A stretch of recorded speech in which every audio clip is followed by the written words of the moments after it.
పూజ్యనీయుడైన దేవునికి మహిమ కలుగునుగాక. ప్రియ స్నేహితులందరికీ దివ్య వాక్యోదయం.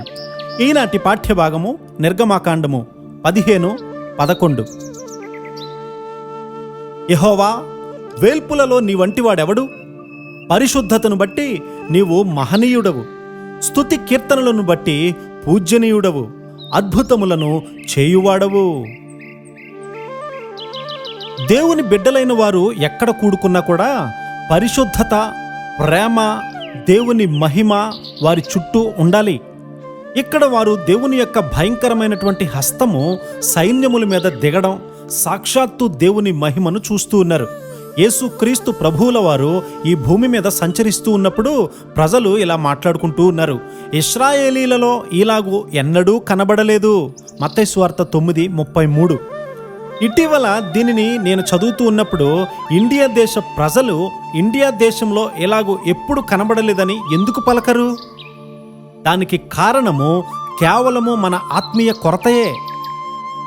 ఒక నిర్జీవమైనటువంటి విగ్రహము అంత వైభవంగా కనిపించినప్పుడు మనలో జీవించుచున్న పునరుత్థానుడైన రక్షకుడు ఇంకా ఎంత మహిమకరంగా కనిపించాలి.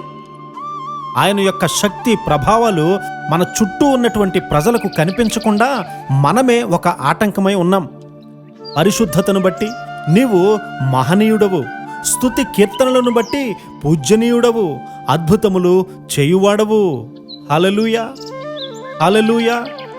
ఒక వజ్రాన్ని గూర్చి ప్రచురం చేయాల్సిన అవసరము లేదు, అదే ప్రకాశిస్తుంది. మనము యేసుక్రీస్తును కలిగి ఉండి మన పవిత్ర జీవితము ద్వారా ఆయనను ప్రకటించినప్పుడు ప్రజలు ఇలాంటి పవిత్రమైన జీవితాన్ని జీవించేటువంటి యవనస్తులను వేరే ఎక్కడనూ చూడము అని అంటారు. కుటుంబాలను కూడా అలా సంతోషంగా చూడమని అంటారు. మనము ఆయన కార్యాలను రుచి చూచినప్పుడు వాటిని గూర్చి సందేహము లేకుండా నిశ్చయతతో మాట్లాడాలి. ఒక కేంద్ర తెలుగుదేశ కమిటీ సభ్యునితో, పార్లమెంటు సభ్యునితో నేను ప్రయాణం చేస్తూ ఉన్నప్పుడు వారు, నీవు యేసుక్రీస్తును గూర్చి ఎంత నిశ్చయతతో మాట్లాడుతున్నావే అంటూ ఉన్నారు.